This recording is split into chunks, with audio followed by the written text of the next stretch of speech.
go. Look at us. Look at you. We're all here. We're happy. We've got friends.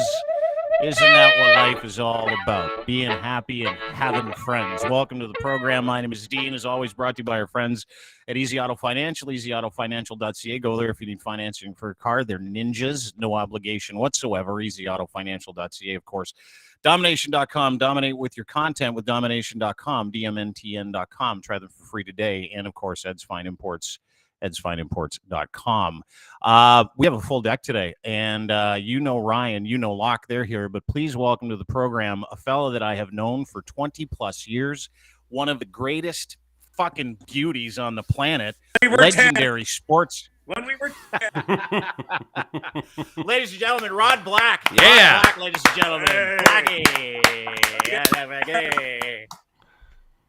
Yeah. You see my nose? There you go. Yeah, you're nice and close.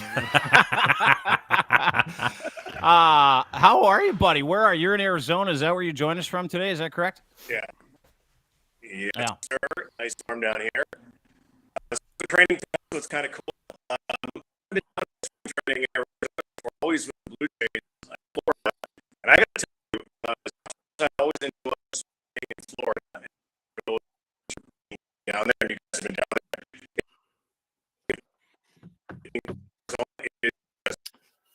Mm-hmm. How is Costa Rica? They got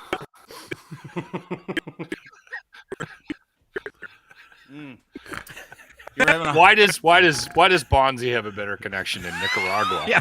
than Yeah. Rod Black does in Florida? Yeah. We're having a hard time hearing you, Blackie. I was so excited.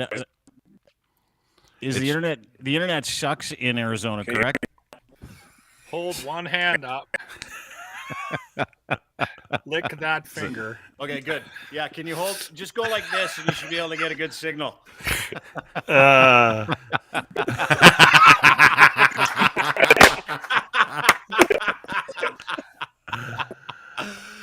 Fuck, you're the best.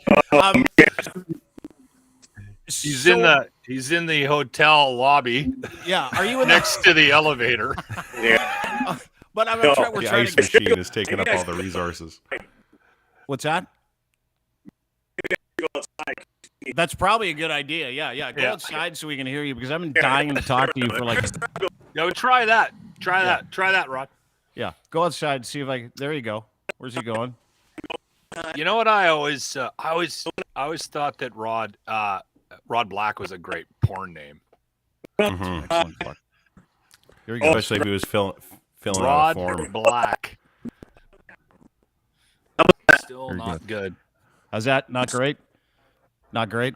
This is fun. This is the fun part of the show where you've got like one of the most This is- legendary Here we go. sportscasters. Yeah, do we got him? You got Oh, him? For Bell anymore. Here we go.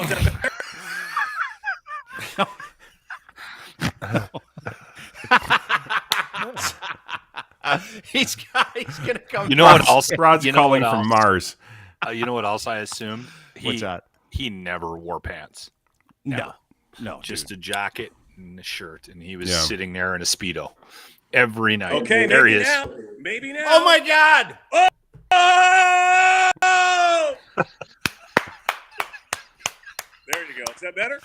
Yeah, it's perfect. So you're at spring. Just got to training. keep walking around, Rod. Sorry. There you go. I'll just keep walking Hope you don't around. mind. There you go. Can you, that's actually pretty good now. Can you hear Yeah, me? So when they sat That you was down actually and a they funny said, moment. Yeah. See, that's what happens When when they- you don't work for Bell anymore. You lose your internet connection. They turned your chip off. when they Dang when they it. sat you down, Here Rod, comes and Rogers. Just saying. Here comes Rogers. when they sat you down and they said, Rod, we're going to let you go because, we don't think you can work in the tech department. Well, actually, truth be told, that's my new job. I am working in a tech department down here in Arizona, and also I'm an Uber driver. Yeah. And I heard you guys what you said about the porn name. Actually, that's not a porn name. It's a condom flavor. It's unbelievable. Rod Black. Yeah. Nice. Also, you never wore pants, did you, Rod? Not one I- day on the broadcast did you ever wear pants. I'm wearing pants today. Actually, my days back in Winnipeg, I can honestly say when I was doing late night sports, I would often have shorts on. Never did it nude, we'll tell you that. This Zoom thing over the last couple of years, COVID, I will say that one day I wanted to try that thing that MP Canada did, or the guy in the States, what's the guy's name? Jeffrey Wiener Tubin? or whatever. Yeah, Tubin and Wiener. Yeah. And hey, if you have a name like that, you might as well. That's the thing. You just don't wear clothes. And so I didn't do that, thankfully. But I'm getting tired of Zoom. Yeah, I'm getting tired of Zoom. I'm sure you guys are getting tired of Zoom. No. Thankfully, we're kind of getting out of this crap we've been in the last couple of years. I hope. Yeah. Well, listen, dude, I want to thank you for doing this. That's, of course, Rod Black, a legendary sportscaster. I grew up watching him, and then I got the privilege of being this guy's friend for several years, and we got a lot of stuff to get to, dude. I miss you, man. I miss you too, dude. It's crazy. So you're down not in Milwaukee. You're down in Arizona for Milwaukee spring training. And a lot of people don't know that your son Tyler, who I had the privilege and pleasure of watching play when he was like 6 years old, was drafted. Our kids were on the same baseball team. His son was drafted 33rd overall in the first round by the Milwaukee Brewers last year. Yeah, so like when you're at spring training because you're there with your kid. Were you over at my house at any time before Tyler was born, Blunder? I'm wondering. It's either that or I think Joe Carter was visiting one time. Maybe that's why. No, dude, but like it's got to be amazing for you, right? Like you're down there covering spring training, but you're not really covering it. You're there with your kid, just making sure he gets from A to B. Yeah, it's been a crazy ride for him. And yeah, Dean, I got to. Those boys were great friends. I remember those days when they were all playing hockey, and he was a hockey player for such a long time. I have another boy who's a baseball player playing in the South in NCAA baseball as well. It's kind of sad we just can't keep them in Canada, but he's playing and he's on that kind of path. But yeah, dream come true for the kid. I mean, we've been here for the last few days, and I will tell you, like I've covered spring training before, but I've never watched my own son, and it's kind of it's you have to separate your broadcast side with your dad's side, and my dad's side, is kind of cool when you see them get out in a Brewers uniform and they're playing, in spring training and the weather's beautiful and it's work. It's work for him though. Like, it's one thing I've always admired about him is that he's treated this as a profession and that's what he wants to do. And it is kind of cool, but yeah, they picked the perfect team. He picked the perfect team for his dad, the Brewers. And, Nice. And I will say I'm consuming a few old Milwaukees. I think I've had a few today. Attaboy. Yeah, good. Yeah, Good for you. Your heart must be exploding watching your kid out there, man. Oh, it's I got to tell you something. It's unbelievable, and I'm pretty sure there's a chance he's going to get. So he's how it works is you get drafted and it's development. It takes a couple of years. He went to he had a visa issue last year. It's very hard to get your visa. So after getting drafted, he had to wait like about 8 weeks before he actually was officially able to play. So he did, and then he went to Carolina and played low A ball. And I have a feeling, again, same kind of thing. You start here and then you go to Double A and Triple A, but it's a grind. I never ever there he is. I never ever in a million years, thought that my kid would be in that stratosphere. But it is a rush. It's a real rush, and it's I will tell you that it's you'd like to be calm and cool and miss a cool dad, but no, yeah, your heart goes through, and the game of baseball is such a failure game. Is that you feel for them, when something bad goes happen, but you obviously feel pretty good when something good goes. It's a crazy different game. It's not like hockey. It's not like basketball, even the draft. You may never make it. I mean, again, Ty's a draft pick, and he got paid very well, which is nice. But at the same time, you never know. Anything can happen, and he really treats it. It's unbelievable. They're up at 6 and 7 in the morning. They have a game in the afternoon. They practice all morning. They have a game in the afternoon, and then it's back to bed and doing the same thing every single day. Kind of like what Dean and I did when we played old timers hockey. Yeah, rec league hockey. Yeah, Very people don't know this. Blackie and I were like on opposite teams for several years of the cutthroat Angus Glen men's Didn't battles. you guys kick the shit out of each other a few times? Totally. Very first rec league. We had words. We had words, and then you know something? I didn't That's even know not it was what him Dean at the time. said. Yeah. No, we had words. No, we didn't fight. We had words, and I didn't even realize it was him because everybody's in a mask. Yeah. And one of the little known facts about me, and I think BLundell will tell you, is that I'm a pretty nice guy. But when you play sports, you play for keeps. It's a game. That's why they keep score. Oh, And you get competitive. now. And then you know something though, BLundell, Right. because you and I, because of that thing, we became the best of friends after. Yeah, we did. Yeah. Just to recap, I think Blackie put it. You were going to kick the shit out of me though. Yeah, I was close. But like you put skates on either one of us, we become absolute lunatics. It's unbelievable. Nobody though. Nobody like our good friend, Kevin Thistle. Oh, The wild bull of the Pampas. That dude. Nicest. Hi, how you doing? How's it going? Nice. And for those of you who don't know, Kevin, this runs basically golf in Canada. Yeah. Great dude, was at Angus Glen. That guy puts a helmet on, he becomes Satan. He is nuts. and I was so glad he was on my team all the time. yeah. Like it was crazy.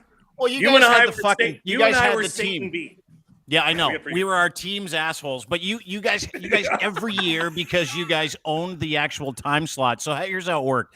Angus Glen, because Kev was at Angus Glen, and there's this group of guys, bunch of guys that always play golf together, put together a league, right? So because Roddy and Millard was a fucking unbelievable goaltender. Because Hey, by the way, also psycho goalie, dude. nuts, Psycho, insane. nuts.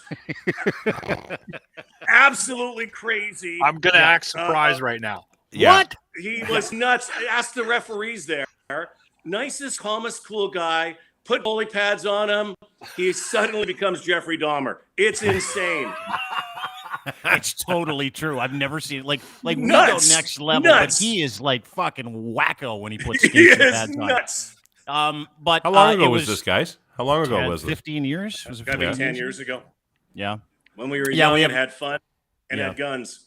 Yeah. We looked good back then. We looked real Yeah, good. yeah. But as life progresses, now you got a kid playing in Major League Baseball. And I wanted to ask you something because you got two guys that are on the track, but I knew you. So our kids started playing baseball together. And you remember that team with you, me, Joe Bowen, voice of the Leafs? Yes. Do you remember? Do you remember that? So I remember the very first time we show up, all our kids are the same. They're all pretty good athletes. Davey Bowen's a good athlete. Tyler Black's a good athlete. My kid was a decent athlete. And I'm Really good like, athlete. I'm like, you've got these, these little kids and they're running around and having a good time. And I'm like, pure moment, right? Like just kids baseball. So Black Bonesy goes, come over to the back of the truck, you guys. And if you know Bonesy, he loves to have a good time. He was the coach. Rod was the assistant coach. And so the coach and the assistant coach. And do you remember where Loudest we were at a little coaches ever. and there are the coaches. They pull up the top of the tauntaun on the back of a Bowen's truck, and there's two coolers, one for the kids and one for the adults. And one for the adults that didn't just have 5 beers in it. It was a fully stocked liquor cabinet for a doubleheader of 6-year-old baseball. The funny thing is, the kids were drinking beer, and it was a unique team. It was a very, very unique team. They didn't win a game, but they were awfully drunk. No, but it was cool though, Dean. One thing about Joe, and that's a lot of people might not know, is he is a terrific coach. Like with the kids, he really what I liked about him, he was kind of like that. Well, first of all, he's as loud as a coach as he is on the air. He does throw a few holy, not Mackinaw's holy shits in there every once in a while, but he has got a really kind heart, and he's really good with the boys. He plays to win. I was good cop. He was bad cop. He got into it with the umpires quite a bit, but they were really young. But it was, those are the things I think that you understand. You watch guys like Joe. Because you think, hey, Leaf announcer, but how much he really truly loves, not just baseball, but kids, and understands what it means to those kids to play a game. And it was a special time, man. And yeah, the beers were flowing back then. every game. Hard to believe. Yeah, it goes fast, man. Those kids, it seems like yesterday they were so young and they were playing, and now they put on our Depends. It's nice. Did the parents ever question the coach drinking? Because I got that when I coached my daughter's soccer. We team. didn't. Yeah, no, we didn't drink during the game. No, we didn't. We Oh, did I oxy. did. Yeah.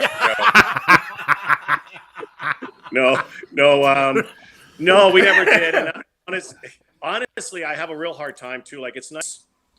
One of the things that I've found on this journey with Tyler and my kids playing sports, and my daughter who's a hockey player, is that you get to like the 10, 11, 12, and you go on these road trips, and a lot of the parents, it's more about them, and I think Dean would agree.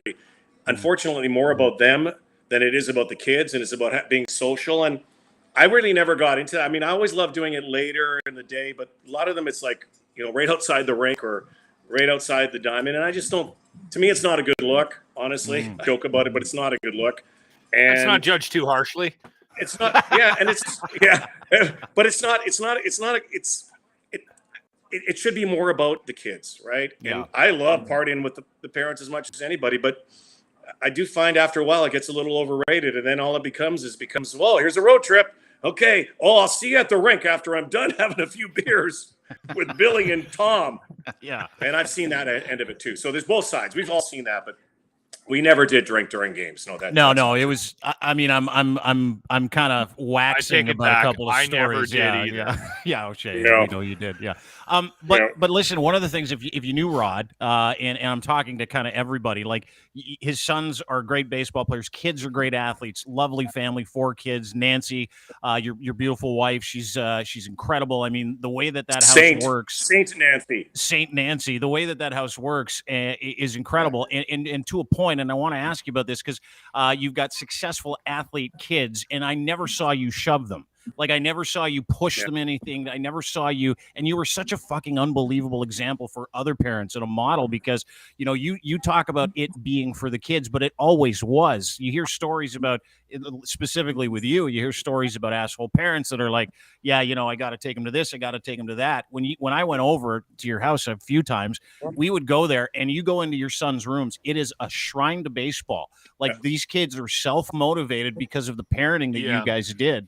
And I'm sure you've seen a lot of it, but like, how important is that journey to you that you take part in it, but you don't commandeer it, right? Like, you guys have been truly humble about this whole thing too, as a family and as people. It's fucking crazy to watch. Yeah, it's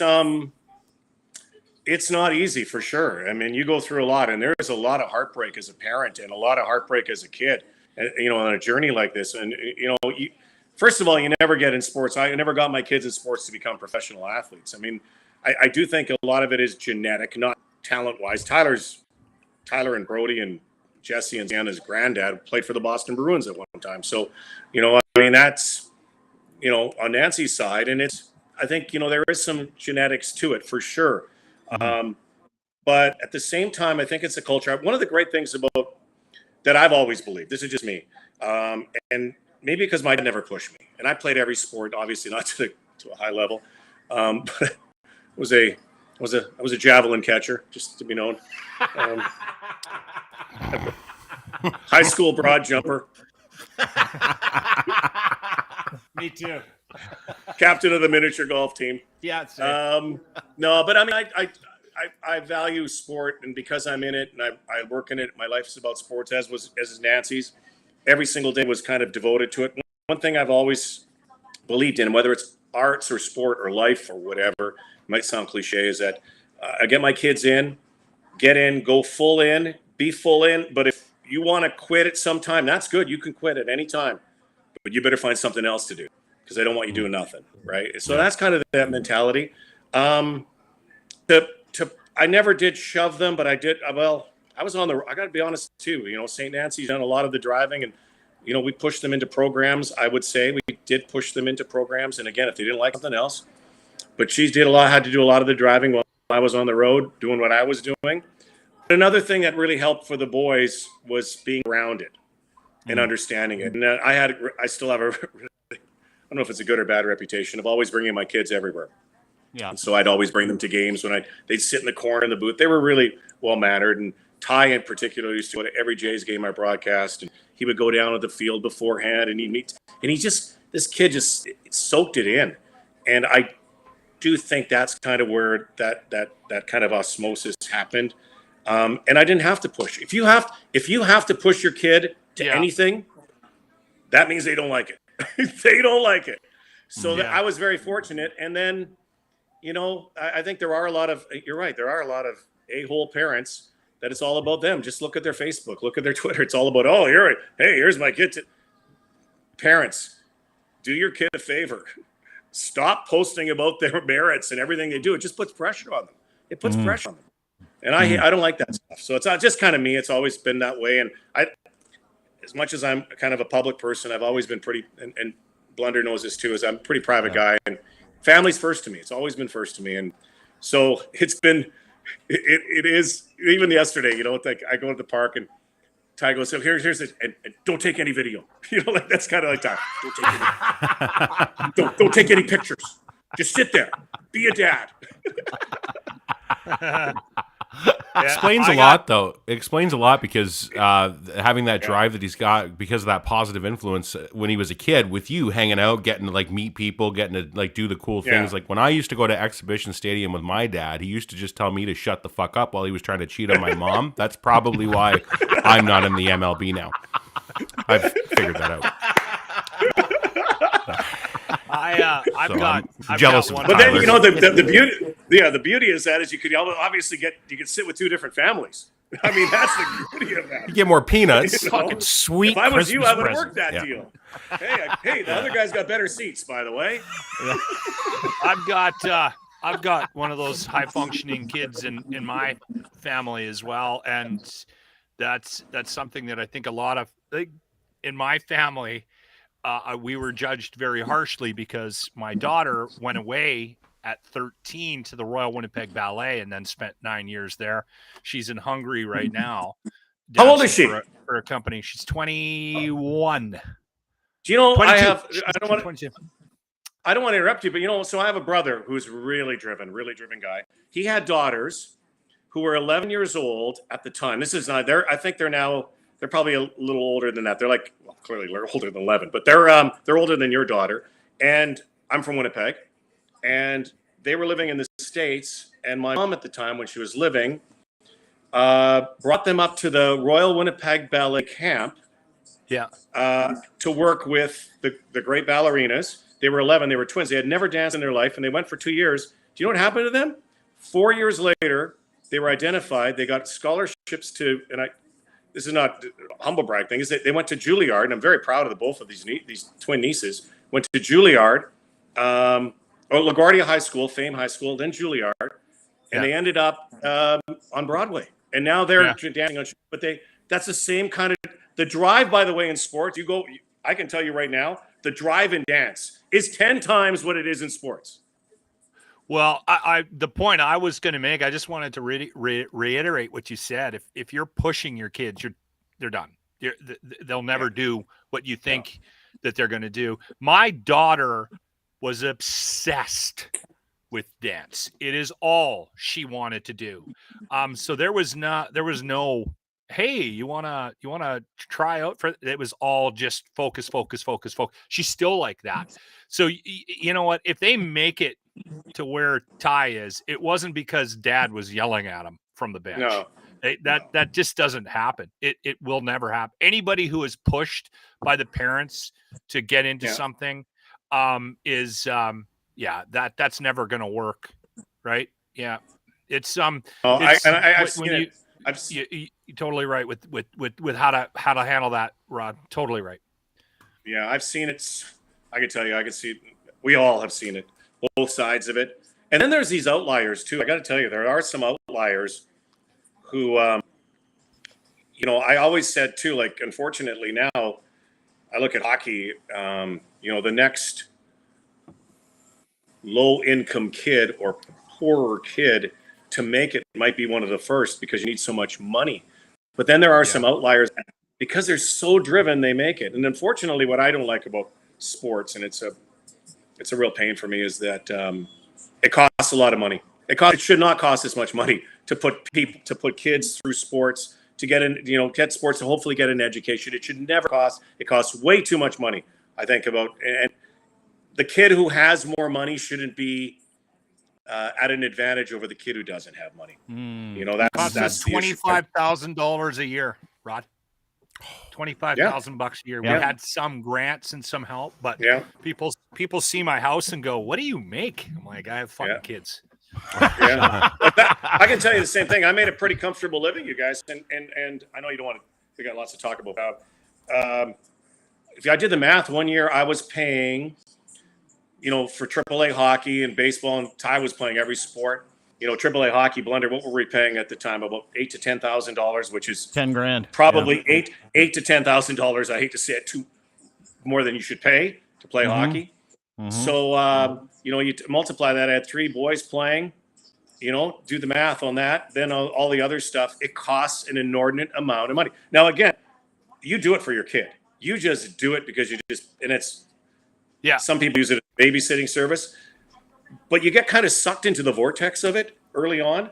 And I would, again, I'm sure there's parents that are watching and they're going through it now, is exactly what we just said, guys. Exactly what you just let your kids dictate. And I would, here's my piece of advice.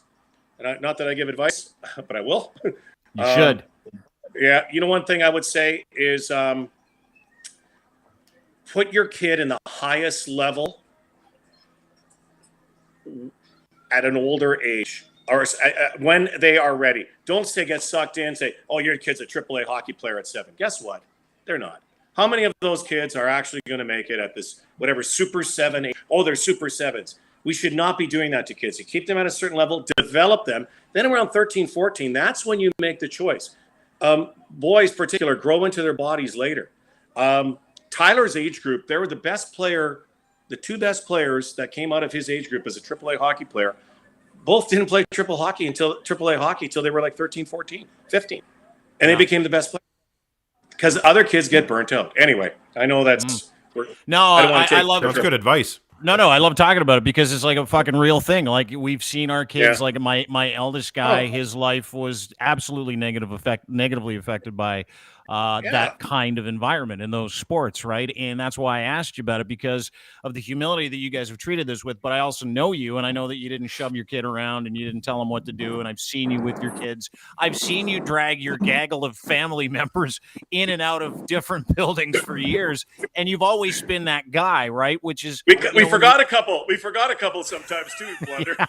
I forgot Jesse at the ball diamond one time. I was like 10 miles down the road. I look back, he wasn't there. What? Get a phone call. By the way, we got Jesse. Oh, okay. Thanks. Sorry. You know what? He's telling the truth. By the way, he's telling the truth. You know what, Rod? One thing that I wasn't prepared for with a high functioning kid was at 15 she had to have knee surgery. Ballet just absolutely ruined your body.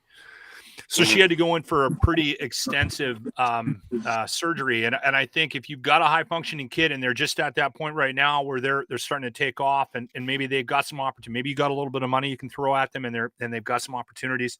Good for you. If they're wired like my kid is, if they're not doing it, they crash. And that caught us off guard, right? Because we don't have that. We don't have. I mean, God forbid. I don't have any experience with mental health issues, and it's something that creeped into our lives based on that. And to this day, we still have to keep an eye on her when she's not dancing. And there's a lot of conversation right now in our house because, I mean, she's got a very finite career here based on what this industry does to your body. And so we're like, holy shit, we need to find something. Like, we got to help her find something so she doesn't squirrel on us again, eh? Well, that is, and that goes back to another thing. Like, you don't think about it. We are very sports driven, but I think the most successful people in life are people who are well-rounded and can every day can realize that, as soon as you're into sports or you're high functioning, that is not what life is about. Life is also about having friends and family and those great days you can wake up and the sun's shining, or when there's a bad day, you have a bad day, that the next, and again, I know it sounds cliche, but it's true, is that there's always something else to look forward to and you can be satisfied. And it's not hatred that's related to social media, for instance, or that constant mind numb that we've all gone through, by the way. We've all gone through it the last 2 years. The mind numb and the bad habit that you get into of wanting to go binge watch something, or just put your screen in front of you, and you just, because it's like a TikTok, and you'll scroll through TikToks for like an hour. That cannot be. There's nothing wrong with it once in a while. It cannot be good for a person 100% of the time. It cannot be good for anybody. And mental health issues, I just think you got to be versatile, and you have to have good support. It's great that your family understands that. I know. Hey, same thing with. I know when my boys have had injuries, it's been really tough, and you got to be supportive. And you know what you have to be? You have to be a dad or a mom. That's what you have to be, and that's what dads or moms. And I'm becoming my dad. We're all becoming our dads or moms. And I realized that the most important words and here's something you can never, you can't buy, is time. The time you spend, time you make a phone call with them. I try to tell them that. You try to tell your kids, oh, yeah, whatever, Dad, whatever. But it's time. And that time spent sometimes is the best therapy you could ever have for a kid. That's fascinating. And Rod Black is our guest at Rod Black TV on Twitter is where you can follow him. Obviously, 30 plus years broadcasting. Speaking of time, you found yourself with some on your hands recently. What's that, buddy? I'm reading your chat messages. The Monday Morning Hockey Boys said I got to get out. Yeah, I was out there. Sorry. There you go. Yeah, Danny Hale. I'm glad that's what this is for. It's amazing how many people will tune in and tell the guest, hey, you missed hockey last week, Rod. Where were you? Yeah. Do you still have his casserole? Says a lot about dish? my life right now. You owe me money, Lachlan. Yeah, that says a lot about my life. Well, I want to talk about it, dude, because several months ago you left TSN, and true to the Rod Black I know, you knew this was happening. No one else out here did. Everybody is familiar with you. You were a household name in calling the Olympics, Blue Jays games, Raptors games, figures. I mean, everything. You did everything. And all of a sudden it stops. CFL games, and it stops.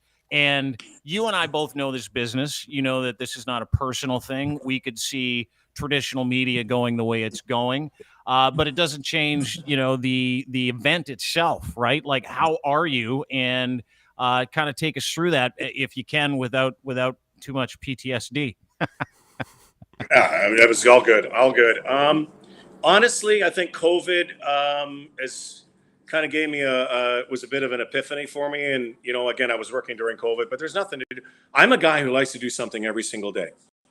And I love working with people. I think I've set probably a Guinness World Record for most analysts because I do a lot of sports. And people go, why do you do so many sports? And I got paid no more or no less for doing more sports.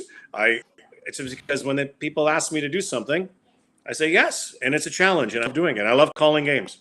That's all I do. I mean, I'm not that smart. It's like I work in the toy department. I do games. I do scores. It's like, well, here we go. But you're good at it, dude. Like, listen, you're very humble. Dude, you know that you've been the gold standard at this for a long time. Diener, and I was kind of really missing it during COVID, and then. I kind of saw where we were going in our industry and the way things were happening, especially at TSN, at L, and CTV. And I'd been there for a long time. And frankly, anybody who knows me knows that I bring everything, if I can, to any sport or event that I do. And it wasn't becoming routine, but it was becoming almost like work. And we were doing it, and it was from studio all the time. And was I upset when all of this happened? Sure. I mean, was that bitter? Sure. Because, that was my home. But at the same time, I have been kind of itching the last few years, and not because of what you think, although that was a little bit of a rash. I don't want to tell you how I got that rash. Anyway, ringworm's awful. So I wanted to. You can ring my bell.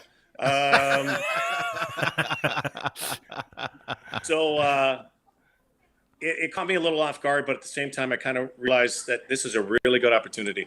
All the other things. And I've been doing a lot of other stuff. Like, the last few years, I have my own little production group that we do a lot of stuff with. I like being my own boss. I like doing stuff I want to do. I do miss games right now. I know I'm going to get back in the booth. I'm not retired. Whoever came up with that, I'm not retired. But I think I was tired. That's what a they little bit. said, Rod. Yeah. They said I you think retired. Yeah, no, I definitely did not retire. I don't know who wrote that. Russian media. It's funny. Russian hackers. The day that happened, And I'm Ukrainian, by the way.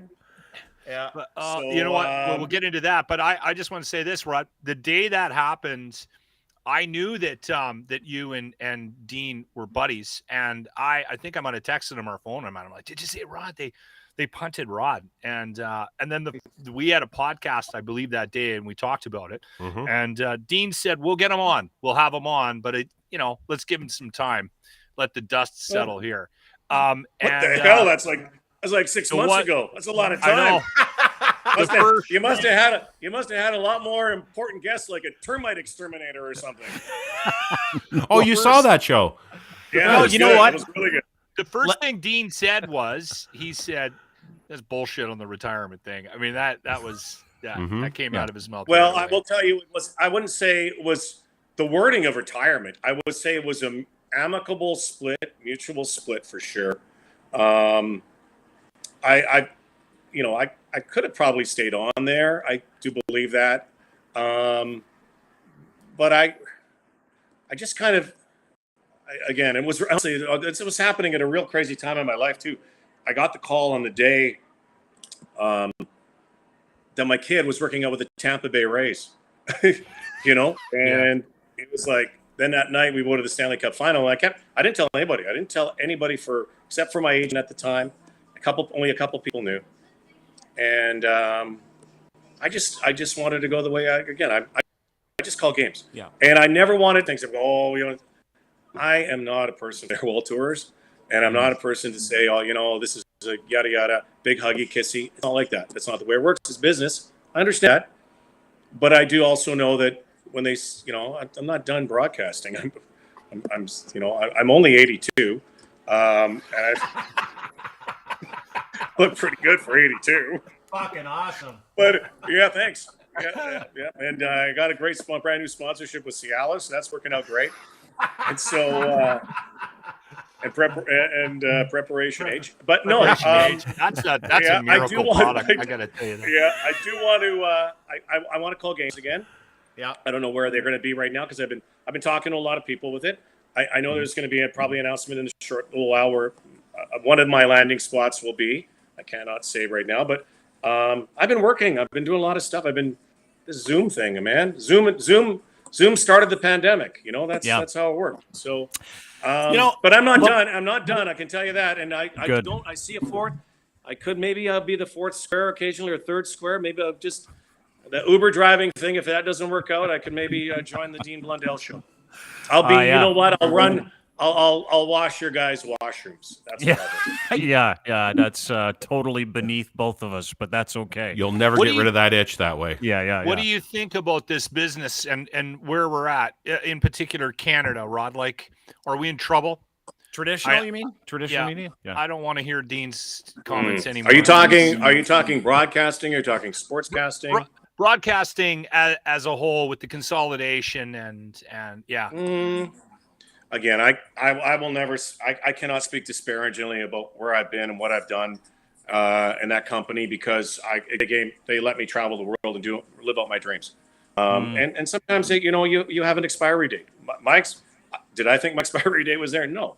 I think a lot of people would probably agree. And maybe some thought maybe it should have been earlier, but whatever. I just think that the industry itself in Canada. Say it. Here's what's happened. Like what we're doing now, that has changed the world, right? Zoom has kind of changed the world. So now it's much cheaper now. Hey, Harold Ballard once said it about, certain teams or the way they operate. He said it was like a bird cage, cheap. So I do think that's kind of like where we're headed. Money is obviously not as lucrative as it is where I am down in the States. And I do also think that they value quality and experience down here. I mean, the broadcasters in the United States, they broadcast till they're a half foot into the grave because they respect them. And I'm not saying we don't do that in Canada, but I do think that you are. I think there's a price tag on you in many ways, and they look at it and they go, okay, well, let's do it the Costco way. I'm not like that. I don't believe in that. Even my production company, if I can know the best, I'm going to hire the best cameraman. I'm going to hire the best announcer, whatever. The best of the best of the best. Our industry should be the best of the best, and this is just not sports. This is news. This is all my friends across Canada. I don't feel sorry for me. I had a great ride at where I was doing, but who all of a sudden went to work and they had nothing on all the layoffs and all the companies across Canada. And, stations shut down. When newspapers shut down, it's a different world. And you can do it.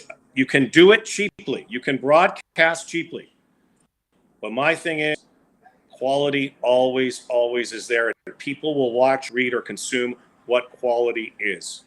And you soon find out in our industry what that quality is. I love the fact that there's a youth movement. I love the fact that, these young broadcasters. I was a young guy too. I was really young when I got in. I'm so happy I was able to do it. Should we allow young broadcasters to do it? Yes. But I do think that there's a time when you have to put some layers on, and you have to I call it miles. The 10,000 hours, you have to do miles. And those miles are not because you got jettisoned into a position. That's all.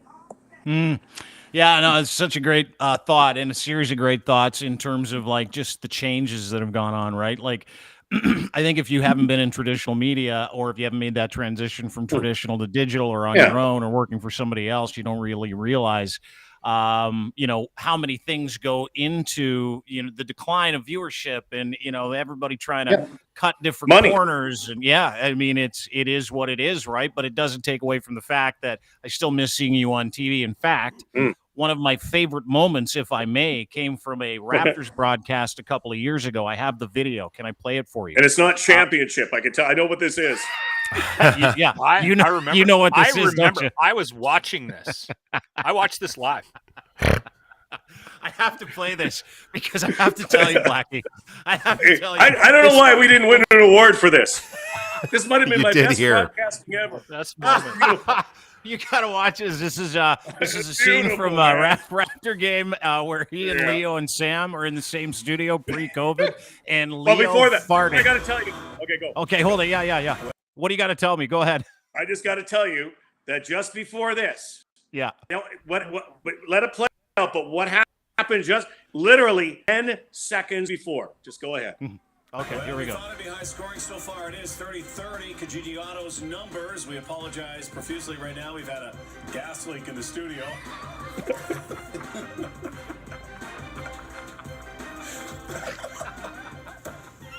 What is wrong with you people? Is there a basketball game tonight?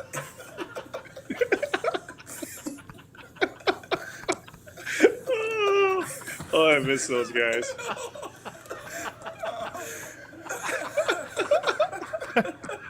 It's a fart. This guy's. They can hardly contain Hey, them. man, I don't know Look at Rod's face.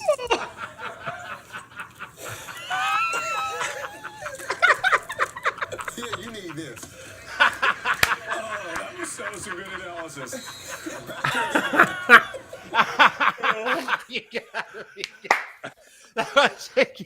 Possibly the best break in television history.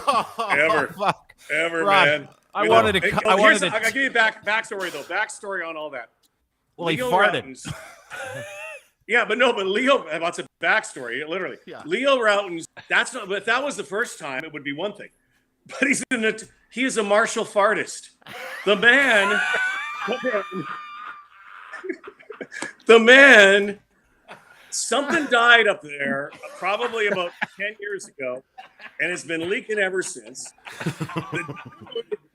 farts like crazy. Does it in his studio. I just asked, like, it's funny. That's why we kind of. And Sam, when even the first night, and he's always Mr. Decorum, especially when we have female analysts or new analysts, and I have to tell the analyst, hey, wait till he starts farting. Well, I don't know what the hell's wrong with him, but he can, and it's just, I can tell you guys, it's like napalm, man. It singes, it blasts your nose hairs out. He's allergic to something. One previous time, he goes, Leo. Lactose. God, you got it in my suit, man. It's in my hair.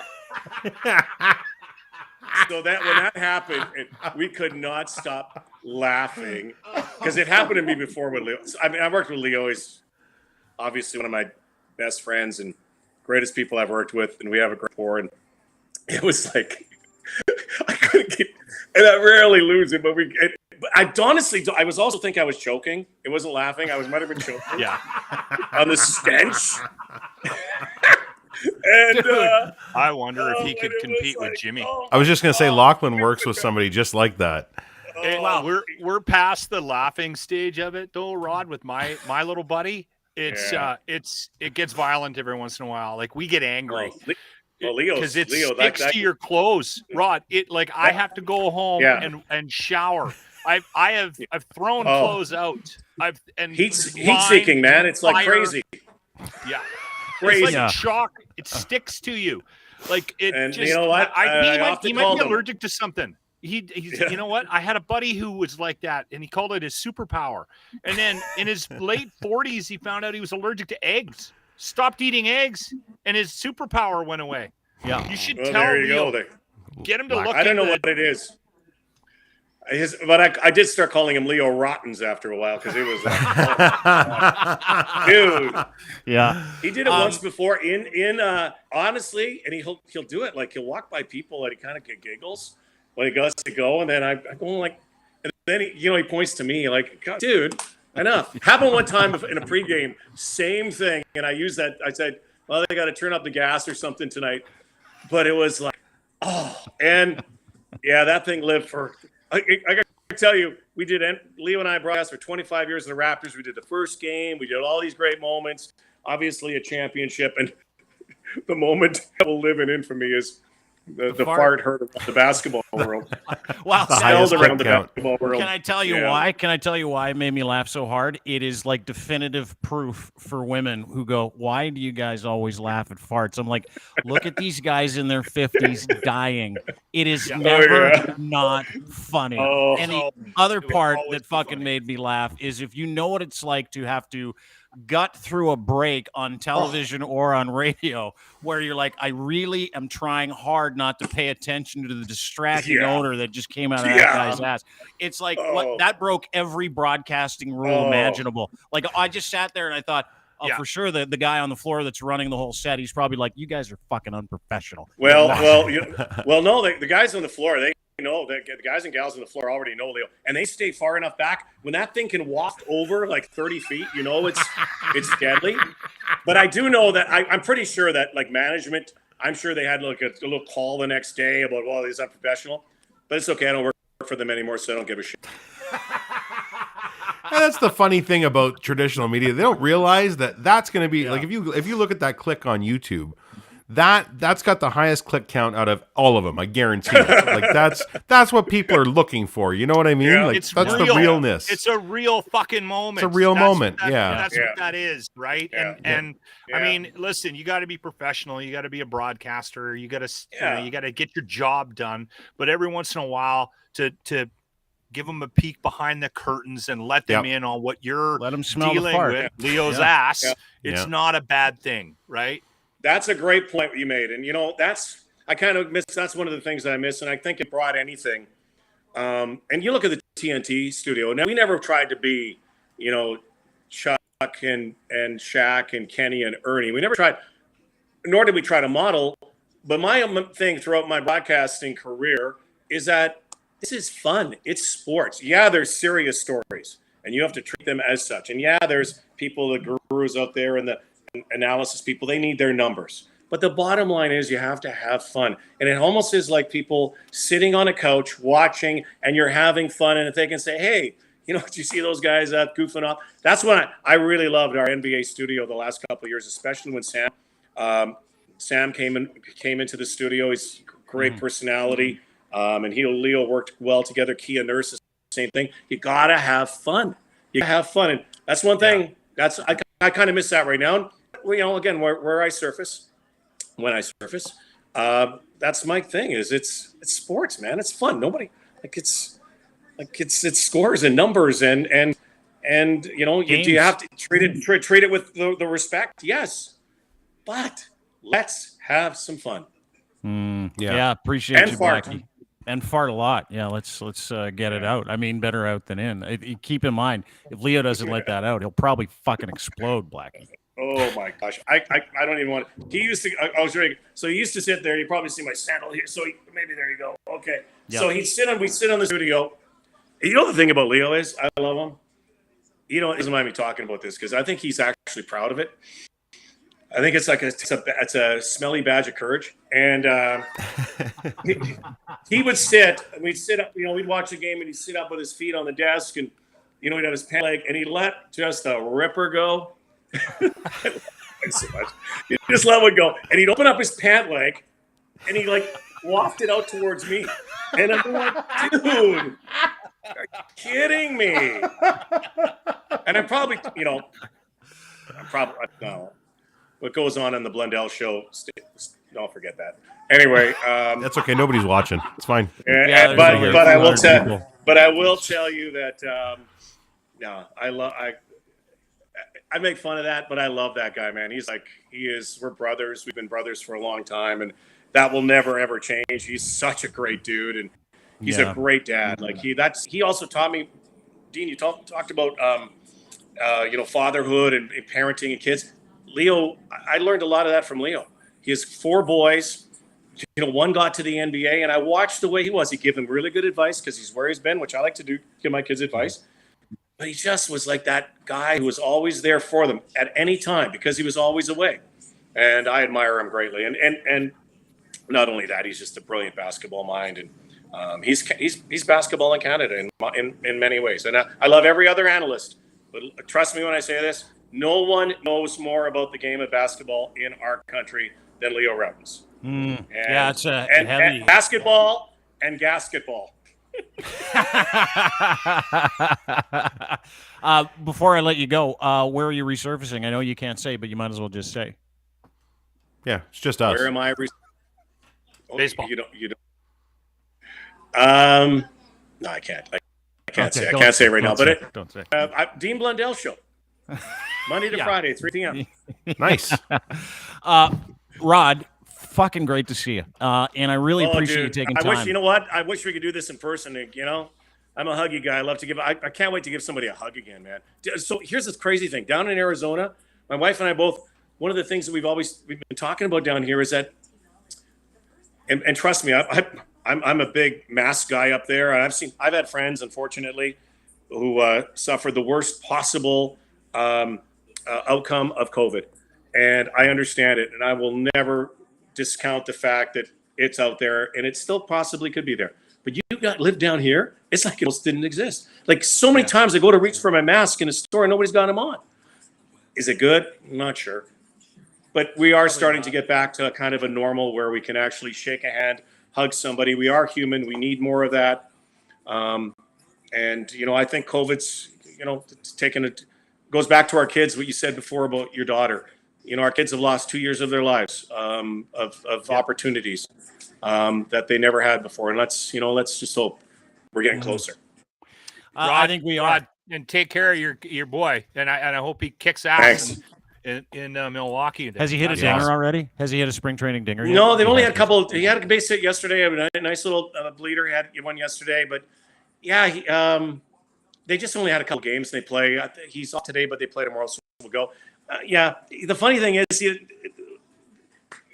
you'll say that, he goes, I'm a pro. I'm supposed to hit dingers. You know, like, that's yeah. So, but it's cool seeing them in their jerseys, and that's what it's about. You know, that's what you want your kids. to live out whatever it is, their dream it is. Just because we had a chance to do it, let them do it too. Rod Black, ladies and gentlemen, at Rod Black TV on Twitter is where you can follow him. Good luck down in Arizona. Say hi to Ty for me. I will, for sure. He loved to hear from you. Yeah. Tell him I said hi. And don't get too wasted tonight on your own in your hotel room. You know, I'm meeting up with tonight is my old buddy, Dave Ellett. Oh, no. Yeah. You're going to have a hangover for sure. Yeah, we used to be roomies at one time, so it's going to be ugly. And then we're golfing tomorrow and watching. I got to tell you, my life is, I got a lot of executive decisions to make. Here's the number one today, whether I wear a 30 or a 50. It's like, and whether it's tequila or rum. Yeah. And Go with Mexican, tequila, Italian. less of a hangover. Guys, I am so freaking busy. So many decisions to make. But thanks for having me. It's been a long make time. them. I wish you would have. Hey, by the way, you know this, by the way, too. That day when all that happened, I would have been on there with you. So you always feel free. Brother, I'm just great to connect. Great to see you. Great to see you smiling. I know we exchange some pleasantries from time to time. Proud to call you my friend. Stop sending me your junk. Stop Sorry. sending me your junk. I'm tired of looking Sends at to all of us. Everybody hey, Rod, what do you gets think it. of my wiener today? I sent him one yesterday. He's like, not bad, Blunder. Yeah. See you later. Let me know. Yeah. Thanks, buddy. Great to see looks like you. a wiener, only smaller. Thanks, brother. We'll talk to you soon. Love you guys. Take care. Love you too. Love you pal. too, Rod. Thanks, man. Rod Black, legendary broadcaster and legendary father and legendary human being. What a fucking great guy he is. It actually gave me chills hearing him talking. Just because I miss him talking. I used to he's so synonymous with sports. And it's so nice to see him. I'm so glad he's happy. You know what? No one ever called him out too for being a homer, or you know what I mean. Like he called a pretty fair game. I always felt. Yep. Oh, totally. Am I wrong? No, not at all. And the most amazing thing about that guy is he actually likes figure skating. Like when he calls it, he loves it. And I asked somebody him in the that comments once. said I was gonna say I remember watching the Olympics and hearing him do some calls during the Olympics as well. Yeah. And you know what he didn't tell everybody? Because he was like alluding to it. He's like, yeah, I'm going to be back. So I can't really talk about it. That guy is the most positive individual. The day it happened, I sent him a text. I'm like, dude, sorry. I don't know what to tell you. Life's better on the other side. You have no idea how great life can be when you're not working for someone that has no fucking idea what they're doing.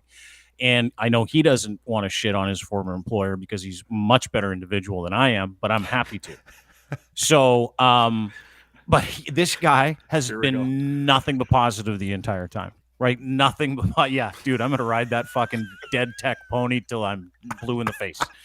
But that's the measure of a man, right? Like, how do you respond to how shitty that event is? 30, 35 years, you're like the face and the voice of sportscasting, broadcasting in Canada. Dude gets tubed to no fault of his own. They've got nobody to call games. Like, they let him go and then tried to contract him to call a bunch of games because no one was doing CFL games because, well, it's the CFL, right? So, and that's, well, it didn't bother him at any point. He jumped out. Yeah. Yeah. Yeah. Fascinating, isn't it? Yeah. Well, the thing you make yourself bulletproof, and that's what he's done with that attitude. You make yourself bulletproof, and nothing can affect you, right? So, and that carries forward in bad situations. It makes the bad better, and Rod nailed it. He just nailed it that way. He really did. I've said this. I got fired in 2008. And if I saw the guy that fired me, there would not be skid marks. So I am not a better human than Rod. Oh, dude, I'm a way worse person than Rod. I know that. Like, I is a know fun him. competition. I've known him for 20 years. Like, being around Rod is like, oh, we just know we're not as good as an individual as he is. And you know what, Ryan? I can see you sitting there judging quietly.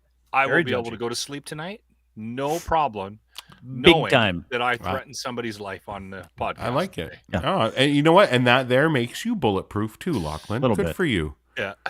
I've actually said something similar on my radio show. Good for you. Is Sara Cheek, are you there, Sarah? Yes.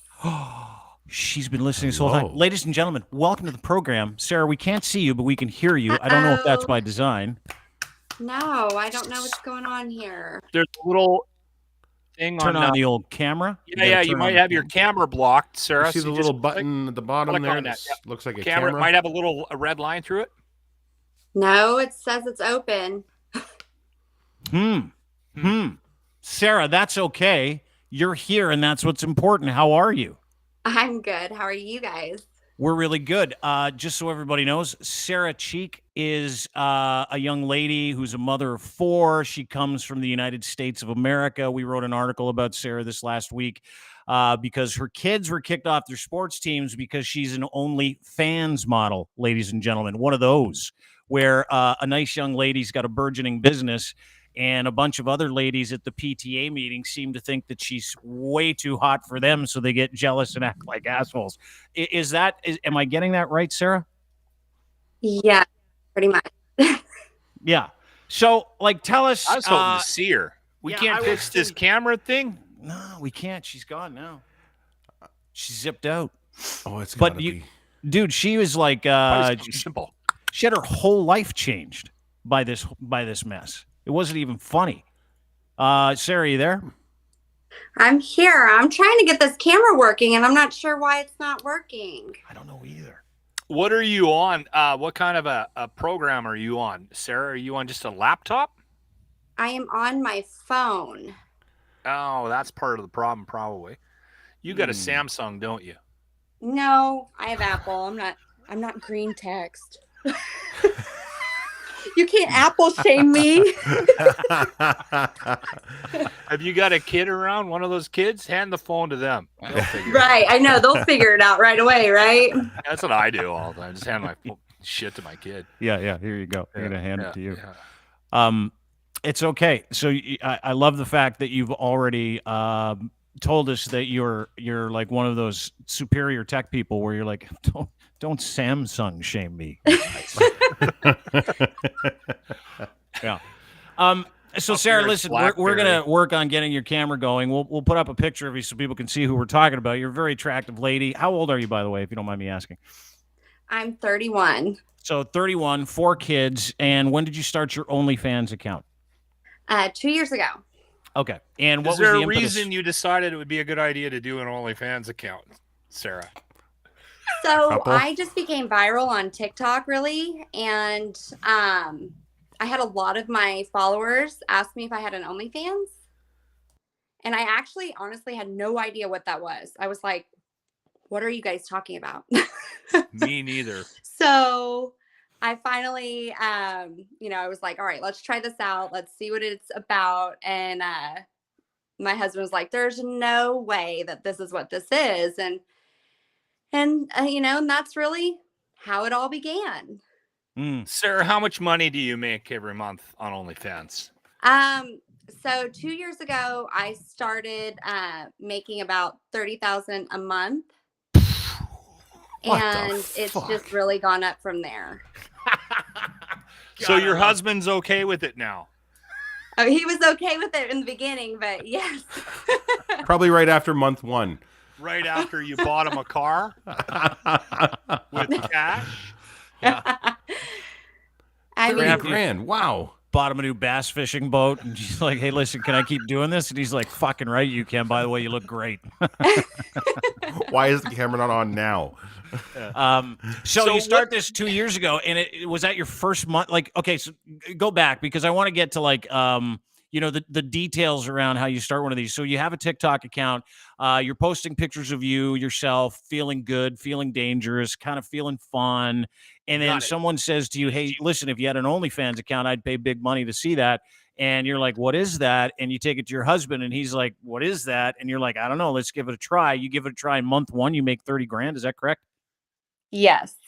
Jesus, mother of Christ. Okay, so let me ask you a little question here, right? And let's keep it clean because you're a mom. But where do you take this? Can you give us some sort of gauge as to how far you go? Because Dean has been very nice, and he's posted some pictures, obviously, from some form of social media. So we get a sense of what it is that is appealing about you. But where do you go?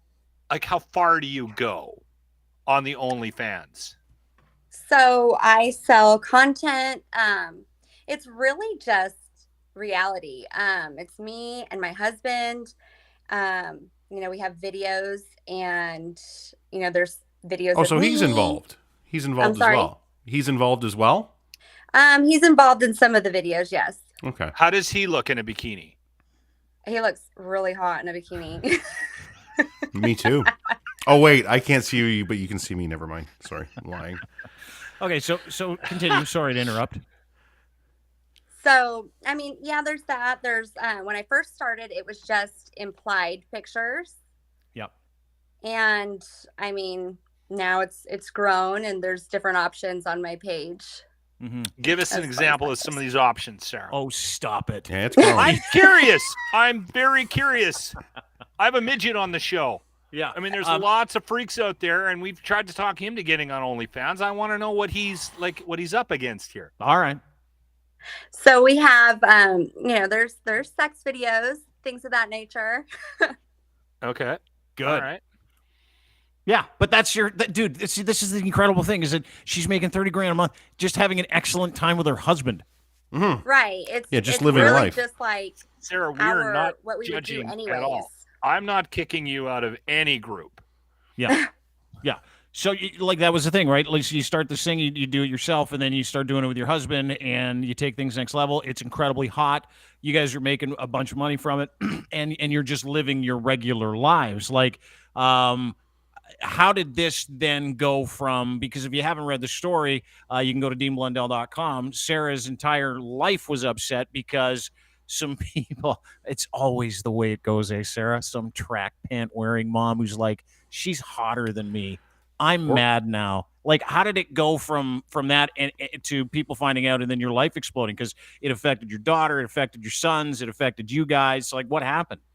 So what was really crazy is that when this all happened, I wasn't, at that same time, I was only doing implied pictures. There wasn't anything that was deemed, X-rated at that time. So it was something you really had to seek out. And I wasn't, I didn't advertise it. My pictures on Instagram at that point too were, just T-shirt and Daisy Dukes. I had just had a baby, 6 months prior to that. So it was something that was definitely sought after, and almost like a witch hunt. Like I had a scarlet letter on me, but it was at the very beginning of all of this that, the cheerleading coach, she kind of came after me and, basically told the organization it was, I needed to go. I needed to be gone. Essentially because of what you said. It was, she's hotter than me. I don't want, I'm going through a divorce and I've got all these things going on in my life. I don't want her to get more attention than me, I guess. I mean, I don't know. Well, it's exactly it, Sarah. Like, Do we have an example of how this impacted you? So Yeah. the kids were impacted. Like, Oh, yeah, what big time. specifically happened to the so- kids, Sarah? They went after my daughter first. The cheerleading coach went after my daughter first. She essentially wanted her off the team. But she did horrible things that the other mothers that actually witnessed what was going on came to me and told me, hey, you might want to go watch some of the cheerleading practices because, it's looking kind of like a vicious attack on your daughter with, she's telling all the other girls not to go near her because she's got acne. They're dropping her on purpose from mounts. It was just very malicious. And so they went after her first. They poked the mama bear.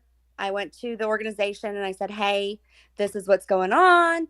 And they said, yeah, well, we don't want you here. And did we lose her? I think so. Did we just lose? Dude, that was riveting shit. Did we Yeah, just that lose was- her? Sarah? am you I there? still there? Yeah, you're there now. So we Okay. lost you. Sorry, yeah, that was excited. I was listening to you. So you So they said they don't want you now. they don't want you here. That's where we lost you. Keep going. Yes. So they brought some paperwork to me that said that I needed to sign it and I wouldn't be allowed on the property anywhere, near football practice, cheerleading practice, games, etc. So, Did that at extend to the point- kids as well, Sarah? Like, were they kicking you, they were asking you not to be there, but Correct. also to remove your kids from these activities as well? So it was remove, either your daughter be kicked off or you not be in attendance. Wow. So I don't understand, Sarah. How does it? How the fuck? What's fucking? I hate people sometimes. But how can they tell you that because you have an OnlyFans account that's way too saucy for them because they're disgusting people? Sorry, because they're disgusting and you're not. But like, I don't understand how they can know that you have this account, find if there's a moral problem with it, and don't want you there. Were you showing up to cheer practice and football games in lingerie or no? No, but I would have.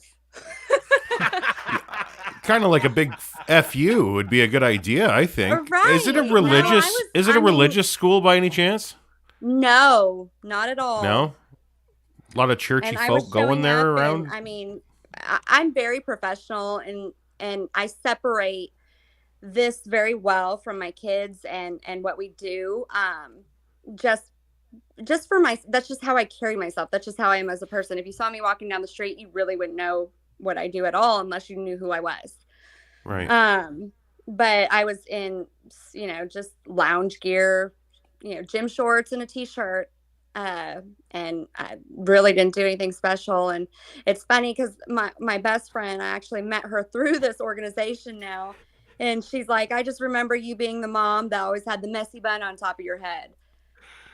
So really, I'm not doing anything that would. Some guys will pay $2,500 to see that one. Well, so let me back up. So they tell you got to take your kids and leave, or you can't be here. And your kids are football players and they're cheerers at their school, correct? This was at their just for a football organization, not their school. All right. But yeah, correct. That was what happened. And, at that point, my husband was actually coaching. He was one of the assistant coaches for the my son's football team. Mm-hmm. So I didn't want, I was put in a horrible position because I don't want my kids to feel anything from these decisions that I've made to support our family. And, I don't want them to not do what they love to do. Well, it's just super shitty discrimination. Like to first of all, I hope you know this, Sarah. I haven't met you, nor can I see you, but I hope you know this, is that the entire reason people had a problem with it is because what you and your husband do made them uncomfortable because they feel like shit about themselves because they're all just giant messes. You do know that, right? Right. Okay, good. So you also know that you might have a potential lawsuit on your hands. Yeah. I was just going to ask, is there like a school board or like a board, like a trustee? I don't know how it works in the States. Well, we escalated the situation to them as well, but it's very, when we got down to the bottom of it, it became a good old boy system, essentially. So everybody's friends. You need to sue the daylights out of them. I was going to say, or maybe some free memberships for those good old boys and write your own ticket. Here's the thing, and here's the other thing, Sarah, that you probably don't know. Every single person on that parent-teacher board and every person that doesn't want you there has secretly paid you to go and check out how you looked with no clothes on. You do know that, right? Absolutely, 100%. Yeah. And please, I want you to take that money and spend it on just garbage. That's what you should do. That's what I would do if I were you. So where's this at? Like, what happens now? Yeah, but I know you're in Florida, but what happens now? So your kids, are they out of cheer, out of football? Is your husband still coaching? Like, are you going to sue these people? Are you just finding new programs? Like, where are things at? Because it's wholly fucking unfair, Sarah. It really is. We've kind of just, our son has fallen in love with hockey. So we've put everything into that and we've had no discrimination. It's been a wonderful environment. He loves it. And our daughter is actually doing cheer for her school now and she's happy. And our other son does mention sometimes, that he wants to play football, but unfortunately that organization, they reached out to all the other organizations and I think you hit that mute button again, Sarah. Okay. There you are. Gotcha. Yep. I bought a farm, so I think my signal's coming in and out. Oh, so that's what you did with all that resentment money is you bought a farm. Fuck those Yeah, guys. I bought some goats and some Fuck your chickens. farm. And Did you really? Is that what you did? Yes. So, yeah, that's the thing. So this has had far-reaching consequences. Your son is now a hockey player. What people don't know, and I know this because I watched an interview with you and another cat today because I was prepping for this interview. Her son plays with Corey Perry's son. Is that correct? yes. Yeah, dude. Oh, wow. NHL legend. Yeah, he's in the right sport too. Hockey people, by the way, Sarah, are a fucking billion times nicer than any other parent from any other sport, guaranteed. It's amazing. I mean, you could even have a beer or a margarita and everybody's just having fun watching their kid together. Right? Yeah, that's right. Yeah, we're good people. We own the game too, by the way. I don't know if you know that. We're in Canada, but we own that game, so you're welcome. Oh, yeah. Yeah. Okay, so kids are they're happy. They're all settled. One son can't play football because some asshole coach poisoned the well. And as a quick aside, like if any of these women are listening who got pissed off and told you that you couldn't be around them because you're too pretty and you make porn and money online, not porn, you make your own fantasy stuff online and you and your husband have a great relationship and this is 100% an acceptable way to live and earn a living. Tell us, take us through a list of the things you bought in the last 2 years that they don't have. Well, I mean, I have a Gucci purse. Me too. No, I bet you I some of really those try to guys be from modest, those boards do. And just I invest my money. I'm not the type to be very showy or I don't want to blow it and not invest it and be smart with it. But we've done a lot. We've gone to Hawaii. We were able to buy the house that we're in right now. We bought a farm. Good for you. I bought an expedition and we also got a Mustang 5.0 and we continue to stay humble and I want my kids to learn that I have to work for this. It's not just something that is easy and a picture that you post on the internet. There's a lot that goes into it and I've gotten the cover of a magazine as my first publication. So I've had a lot of opportunities come from this where people know me and they know that, aside from doing this, it doesn't define me or what I want to pursue in the future. We have That's a awesome. contact, Sarah, that is watching right now that is very entrenched in the football world. And we should somehow find a way to send his information to you because he might be able to help you out. He is saying he has got some contacts in the world of football in Florida and might be able to make a call. Oh, that would be awesome. All right. Well, I'm going to hook At the you end up of the with day, it's unfortunate that this is impacting your kids, right?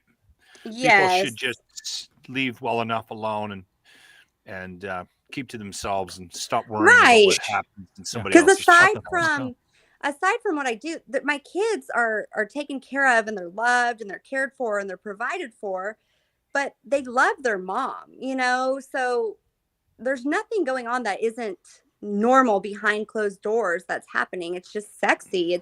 I'm a little bit out there and I athletes are out there with their shirts off and they're showing what they work hard for. So I work hard for this too. It's a good point. Very good point. I like her. I like Sarah. I like Sarah too. Yeah, For sure. Yeah, normal person, and God bless you, right? There are people out there that decide that they're better than X, or because they have certain views that they should be taken more seriously. I can tell you right now, I wouldn't hang out with any of those fucks that didn't want you around. That's for sure. Right. Bunch of drips. Right? Yeah, and your husband's a cool fucking guy too. Like to get involved in this with you and do it with you and share in the actual the lifestyle and the fun shit. And it's got to be fucking hot, right? Like you guys when you're looking at it, you're like, want to make a video? We're like, yeah, you're goddamn right. and you're gonna be doing we're gonna do this. Exactly how it is. Is that how it is? Like you guys don't plan it. You're like, I'm feeling fucking hot. Let's get it on. Make a video and $8,000. Right. Yes.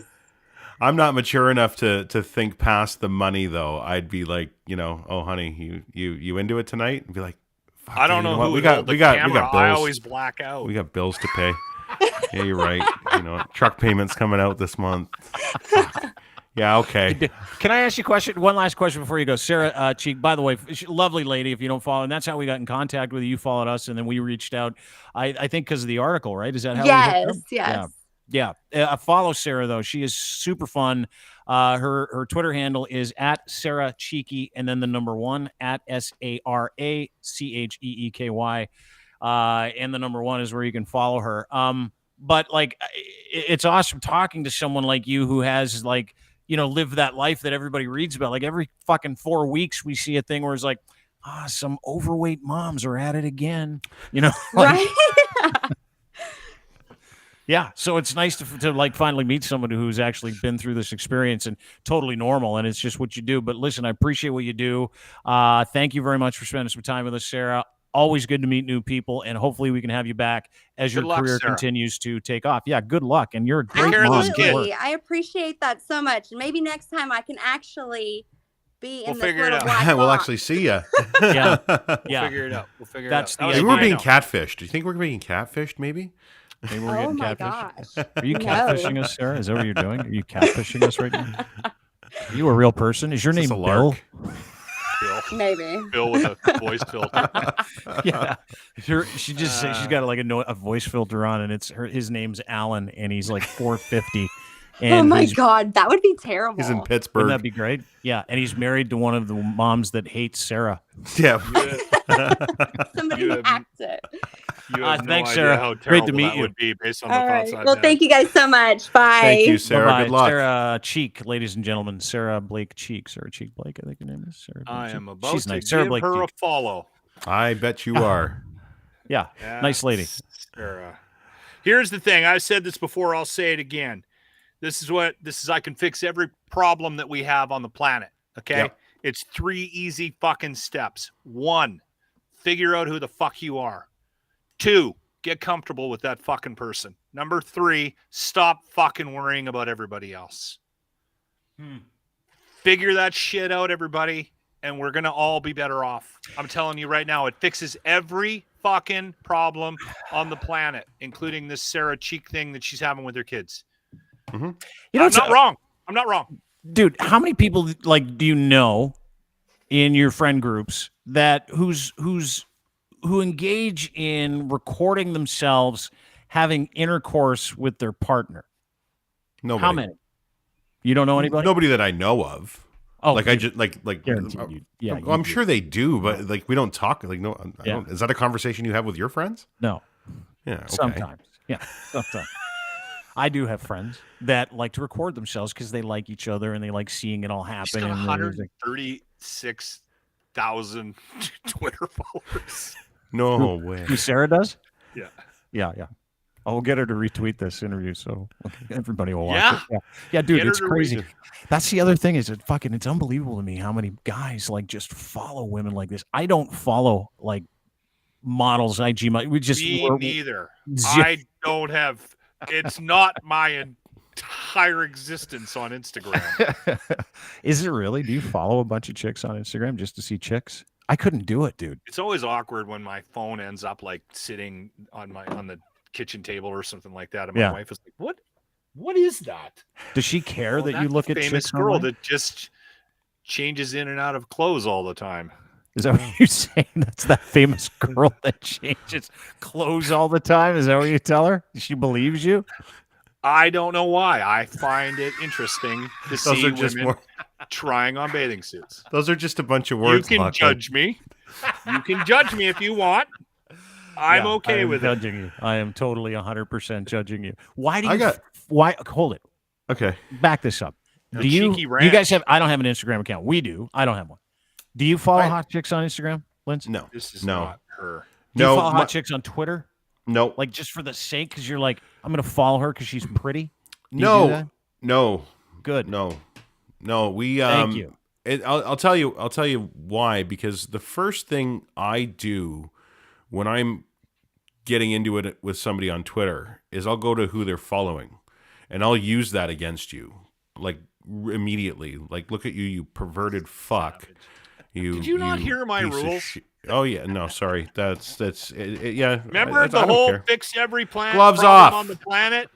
Tarps off. Cross. Tarps off! They're I'm your coming. rules. They're not Lindsay's rules. So let Linz tell us the rest of the story. I love it. So I can't find her on I'm Instagram. with you. Yeah, People you follow, everybody can see who you're following. Go That's ahead. exactly it. Unless you have a lockdown Twitter account and then you're not fighting with strangers. So if you want to do that on your own, then fine. That's up to you. I'm not judging you for doing it, but I won't do it because and you can call me a liar and whatever. I love my wife. I respect my wife. If somebody that has a somewhat public persona, people look out like they're looking at you. They're like, oh, so that's how he is. Yeah, he really loves his wife. Look, he's following that one and this one and that one. Look at him. He's following bagsocum.com. Yeah. Yeah. I don't follow that one. That was the second person I followed on Twitter. Look at But him. no, I just think Look I think at it's him. He's following bukkakiworld.com. I cannot believe it. I think it's gross. I think it's so low rent. I don't know what it is. Ah. It's very low rent. You're overthinking it.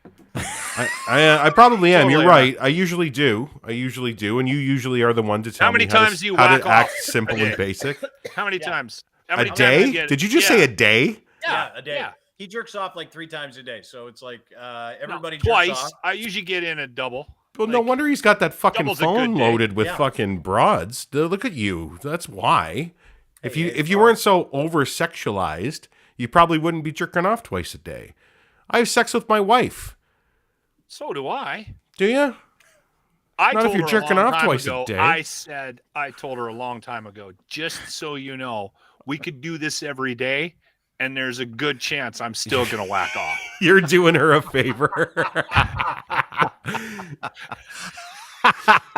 It's funny because it's true. Like, I don't think because you could just finish having sex with someone you like, and then after you're done having sex, think about what just happened and go, I got to jerk off again. It's entirely a thing for dudes. It's entirely a thing. I don't know if it is for We women. are sexual Usually they're creatures. like, get the fuck out of here already. I'm not on there commenting on Sara Cheeky one's, hey, Not bad. I'm not doing any of that. But if somebody's gonna put it out there, It's a tough look, though, dude. Like, if someone goes through who you're following, your following list, and they see a whole what, are bunch they of gonna hot judge babes- me? Yeah, They're gonna totally. judge me? Okay, good. They're not Judge following me. your rules, Lachlan. Exactly. What exactly are you judging me for? He's owning it, though. Liking That's different. liking He's not hiding from it. Like sexy, beautiful women. Like what? warm-blooded Like, is that male. what you're judging me for? Judge away.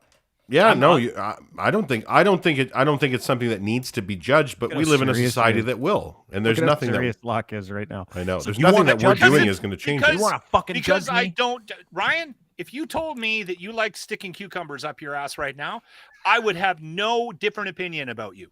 None. Bullshit. No, I wouldn't. I wouldn't. I swear to God. I would. I wouldn't. I don't care.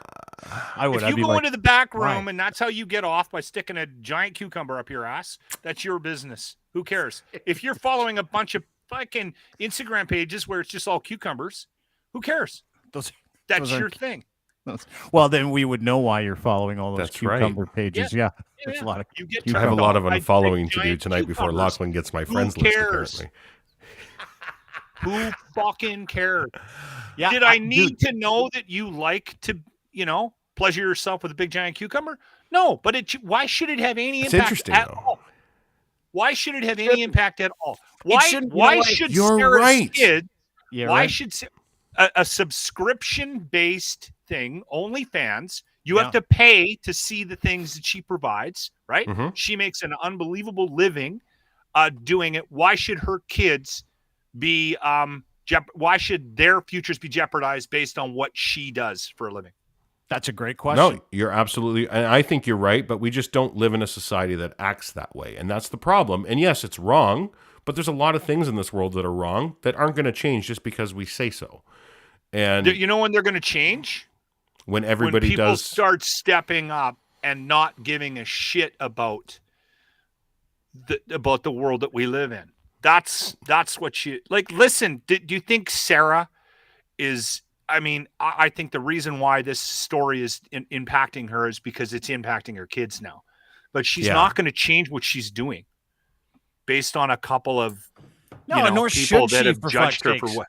No, like we get caught up with perceptions, right? The entire reason that Sarah's life has changed and her kids' lives were negatively impacted was because she and her husband make fucking hot porn and then they sell it online on their own website. And that's intercourse. They're just having sex. They're having sex like they would normally have. They look at each other, like she said. She's like, her and her husband go, "You want to do it? Let's fucking make a video." There's $8,000 right there. So if you like, imagine if someone said to you, "Like, hey, listen, every time you give your wife your dinger, $8,000, $8,000," you would do it all the time, and it would change the way you actually look at things. But to Lachlan's point, I don't follow any of those accounts because actually we do. I didn't follow her, but we follow Sarah. We follow Sarah because she's a fucking great story, and you just heard her in the interview. She's funny, she's quirky, and she inserts like a conversation into the idea that OnlyFans is a bad thing, right?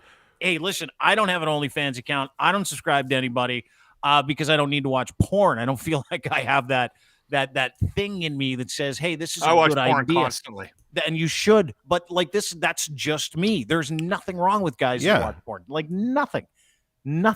It's just not something. Like I think maybe it's because I'm so busy during the day. I don't go. Could really use 20 minutes to knock down a little porn. I'm gonna go on a little porn hub. I agree with Lachlan on like if that's what you want to do, then I should have no opinion or say on what you're doing. And those women you're worried more about what people think about you, Ryan. So you're protective about my point. I'm trying to defend your point. No, I know. I'm saying if that's what you want to do, they're the only ones that have a problem with it are other people. So if you don't have a problem with what you're doing and it doesn't affect those other people, like those kids, and especially the kids, like that's where it gets really shitty for me. Is affecting that woman's children, and that's not cool. Like that's somebody's judgment of a parent on their kid that's got nothing to do with it, and they probably had no idea that it was going on until those bozos opened their fucking mouths and started making a stink about it. Oh, that's what happened. Eh? Yeah, which is that's the saddest thing ever. And it's like the chunkiest, grossest soccer mom or cheer mom was like driving in her feel fatter than I really am. Driving from the Piggly Wiggly in her '92 Toyota Tercel, seeing her go by in her brand new Escalade or whatever she bought. Shoving a biscuit in her mouth. She hit that fucking Arby's on the way home. Oh yeah. And sorry, yeah. You know what? Here's the thing, and I slip. I think we should be more like Locke. Hang on, let me. Hold on. I'm about to admit that I'm not perfect in this. My fix the world with 3 simple thing. I'm pretty good with number 1. I know who I am. Number 2 is an ongoing process. I'm trying to be comfortable with who I am. And I'm working on who I am. And then number 3, I swear to God, I have a mantra that I say every time I do yoga, and I do yoga every day. And there is a line in my mantra about judgment. And I feel strongly about that because I think it's destroying the fucking planet that we live on. But I get caught up in it as well, Brian. I do. I judge people. I have immediate opinions about people when I meet them based on any number of things. And I'm trying to be a better person. I am, and this judgment piece is not easy. It isn't. And the reason why I'm so vocal about, the reason why I am so open about who I am is because I think that it needs to go away. And I think if I can lead by example and show people, like, dude, you know what? I drink too much. I make mistakes all the time. I'm not fucking perfect. I watch porn. You know what? I'm very open about who I am. On my show, on this podcast, and I do truly, I don't give a fuck what you think of me. I really do. But I also say that out loud because I actually kind of give a fuck about what you think of me. But I'm trying to fit into this world that we live in. And it bothers me that's a thing. And I know it's a thing. I know that people will look at my social media and go, who's he following? Oh, Sarah Cheeky? Oh, he's a pervert. Right? But you're right, Ryan. It's the world we fucking live in, and it's fucking wrong. It's wrong. You're right. We need to be Look at that more girl. She's gorgeous. Well, She's that's what I said to you. That's what she's making. And 30 confident. fucking plus. More than that, dude. She's making Yeah. like 60 grand. She first 2 months she made 30 grand a month. Now she makes like between 60 and 100, Yeah. depending on how much sex she A has on month. camera with her husband. Yeah, like how the fuck can you say that's she's a bad controlling. thing? She's controlling the whole thing. Yeah. You know what I mean? Like she's in control of it. Oh, She's yeah, confident. She's So much power happy. there, for Yeah. sure. You know how empowering that is too. Like when you get to a point in your life where you're completely autonomous. You love your husband or your spouse, and you're doing wacky shit in the bedroom. And you're like, you know what? I don't give a fuck what anybody says. To Lachlan's point, that's powerful shit, right? Like, Yeah. I mean, you can assume that someone is a certain person by who they follow, what they post, and all that stuff. But we don't know her. Like, we met her today. She might be, and her and her husband, we might all get along famously and be the nicest people in the world. But if we were dicks about it and we met them, I can guarantee you we would feel like assholes the day we shook their hands because we were judgmental pricks about the way that life works or the way that Instagram works or what X says about Y or what Y says about X. I fucking hate it. And what Lachlan's talking about is brilliant because he's 100% correct. If you just stop giving a shit about what other people think about you, and if you stop subjecting other people It's to not these easy. fucking cognitive biases and these things that we look at where we're like, that perception is what I think it is, so that person is this. And you just said, hey, Sarah seems like a normal fucking human being who's gamed the system and she's living her best life, and people are pissed at her because she looks better than naked. Like, that's legitimately what the issue here is, that some women on the cheer team and some women on her son's football team, some of the moms looked at her and went, I feel terrible about myself, and she doesn't, and so I want to hurt her because of where I am. And that's the fucking way the world works, and it sucks ass, to Lachlan's point. Totally. Lach, you're going to say something. Sorry, Brian. Go ahead. Oh yes, no. I was just going to say, and it's the I hate the way my husband looks at you. The hypocrisy is that that lies in the middle of the entire thing is there's a reason why OnlyFans exists, is because there's a demand for it. If there was no demand for it and it was going on, then yeah, we would maybe have there would be an argument to say that this is something that is wrong or it's immoral or this is horrible and shouldn't be happening. There's a fucking demand for it, and she's making $60,000 a month. There's a reason for it. It's because people want it, not just her.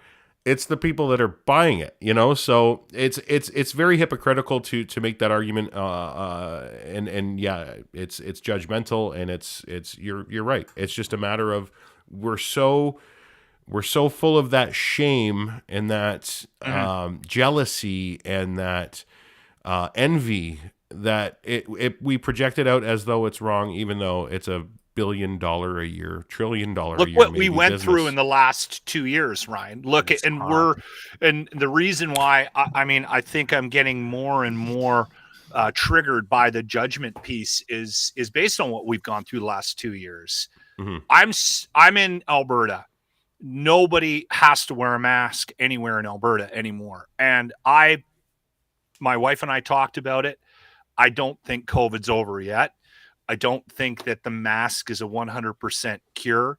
I can't control what everybody else is doing. I can't control James going to 13 bars on on St. Paddy's Day weekend and shaking hands and dry humping people, and I can't control that. I got to still pick that little shit up and take him into work every day. What can I control? I can control the mask. I can put that fucking thing on and wear that when I'm around other people, which I choose to do.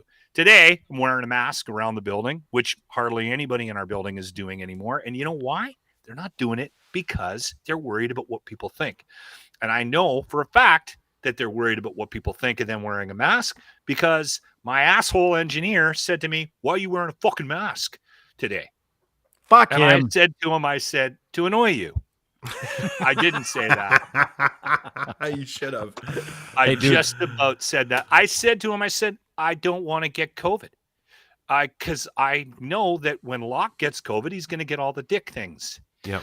We are living in a Protecting your world dick. right now where everything we do is being judged, including wearing a fucking mask to protect yourself from a disease that killed people. Yeah. Right?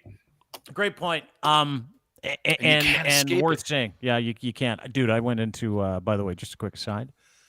I went into a garage today, like a car garage, because I had to go and pay a bill, and I was like, I'll be right there. So I went to the car garage, and it is Wednesday, right? Tuesday? Is it Tuesday today or Wednesday? Tuesday today. It's Don't Tuesday. do that to me. I never know what Dude, day it is. I need you to be on the I right thought day. today was Wednesday for It's like Tuesday in Ontario, 12 Locke. hours. It's Wednesday in Alberta. Yeah. Okay. We're also a half an hour ahead. Well, it's also still 1973 there, so that's true. okay. Lachlan has a twister box in the background. I'd pay to see that OnlyFans. Lachlan's yoga twister. So I go into the garage today, and I Twister walk story. in, and I got my mask on because it's habit, right? Like wear the mask, and I walk in. I see my boy Charlie, Active Green and Ross Mark, nicest guys in the world. Charlie, Mike, take my car. Like most, when you get a mechanic that tells you the truth, and he's like, "We didn't need to do that, so we're not charging you for it." That's the kind of guy he is. That's why I go there. Long story short, so I go in, That's pay the bill. 30% off the bill. No one's in masks. Oh no, I don't get a deal. No one gets a deal there. You just go like you're lucky if you can get in to see Charlie. He's that honest. That's great. Yeah, he's got like a perfect Google review, hundreds of reviews. Everybody's like, I can't believe how much I love Charlie. Anyway, forget about Charlie. Forget about that stuff. I go in there. Charlie. I love Charlie too. Charlie and Mike, greatest guys ever. So I go in there and I've got my mask on. Charlie and Mike don't have masks, but they've got like the partitions up everywhere, so you can't. And I was fucking floored, like visually floored. I'm like, oh. And so you know what I did? Paid your bill. Took my mask off, put it in my pocket, paid my bill. Do you know why I did Why that? did you do that? Yeah, I'll was tell you that why to I make did that. them comfortable or? Yeah. Yeah.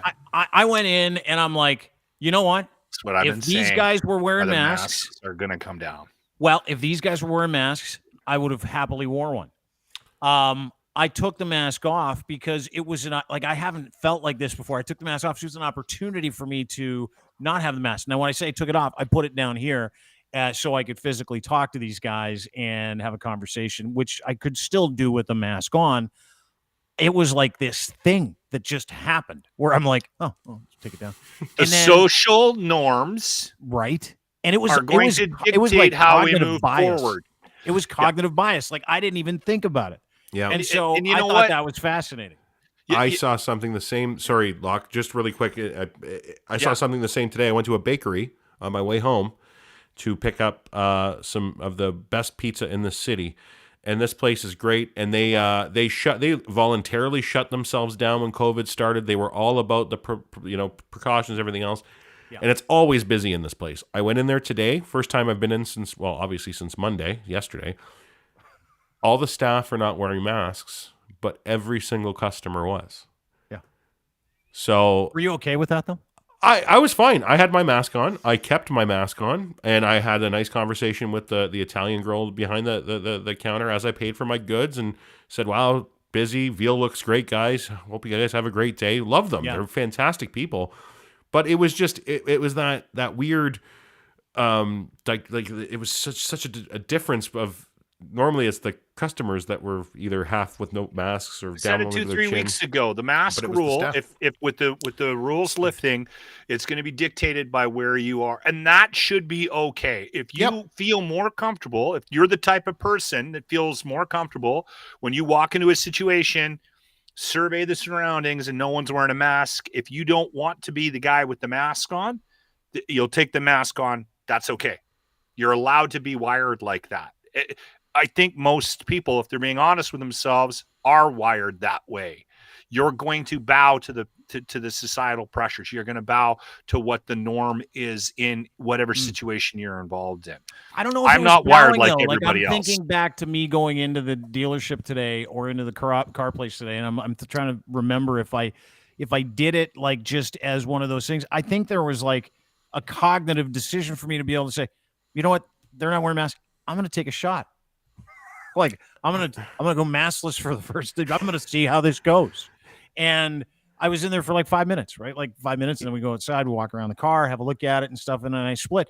And I saw people walk in with masks and wear them too, and I'm like, okay, I get it. It was almost like one of those things where you're like, okay, I get how this is gonna work from now on. Like we don't have to be mad at them, they don't have to be mad at me. We can just decide in a moment, and we need to just kind of allow people that freedom to be able to decide, as opposed to walking up to someone saying, put your fucking mask on, you piece of shit. I cannot believe you fucking took it And off. I don't think that should happen. No, I also don't don't think that my engineer should be guilting me into. And the reason why, like literally, engineer at a radio station in Edmonton, like you're fucking people like he's a are genius. scared of him. People are fucking scared of him Fuck him. in our building. Like, Fuck him. What? Because he acts like a dick. Like he acted like a dick Johnny too. I don't Tough even guy. know this guy. But you don't fucking piss in the fucking food that you're eating. You don't shit on the guy that's fucking paying your paycheck. You don't make him feel like a bag of garbage. Mm-hmm. I know for a fact that people are in our building right now are worried. They're less worried about COVID than they are about how people will be talking about them Judgment. behind the scenes about wearing a mask. That's how fucked up this entire pandemic has been. Yeah, and that's where we are. And that the problem is, Ryan, you're not going to fix that. No, you're not. You're not. You can't help out Sarah's kids. You're just not going to be able to fix it, right? Yep. Right. We can interview her. I can't fix the fact that people will judge me by who I'm following on Instagram. We live in that world. Like it just it is what it is. Can I tell you something, Locke? I don't judge you, bro. You can. Judge Occasionally, you should be judging me. I do some pretty horrible shit. I do that on the phone at night. We do it I think we do it more for kicks because we still love who you are, so it doesn't really matter. We don't care what you do, we were really. talking about last night, but we were laughing. Oh fuck, dying laughing. I know exactly what we're talking about. We're not talking about it today. Oh, are you sure? Yeah. Can we talk about that today? Or No. No, eh? No, but You sent me a video. But I know what it was. I was giving you a play-by-play of a video I did for the Jedi Jimmy podcast. And you were dying. Oh, I got that. Have you seen it? Email? Yes, I did. Have you seen it? Have you seen yes, the I Jedi have. Jimmy podcast? We got to have him on.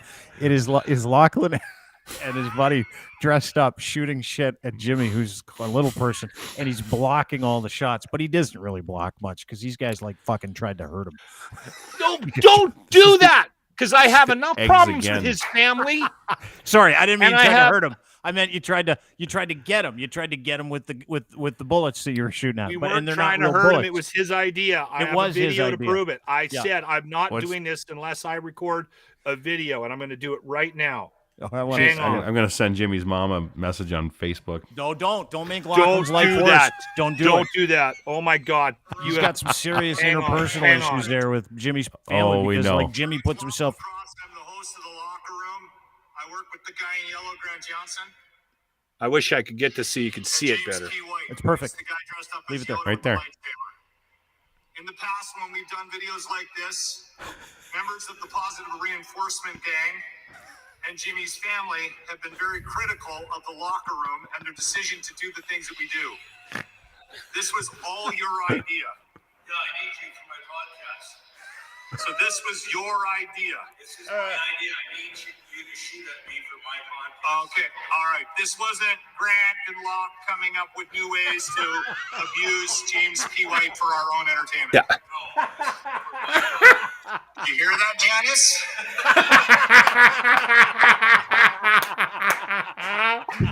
You hear that, Janice? God damn It's it. fucking hilarious that you have to do your radio stunts like you did a radio stunt. Oh, my cheeks are fucking dying. You did a radio Same. stunt, and before you did it, you recorded like a 2-minute disclaimer saying, Yes. hey, Janice, fucking chill out. Because I will. Somebody, one of his buddies from his movie night or his karaoke crew, will be all pissed off, and then I'll hear about Charity being mad that we were abusive to Jimmy again. I don't know why you put up with it. I know why. God. Because he doesn't work at a call center anymore. Charity. You know what?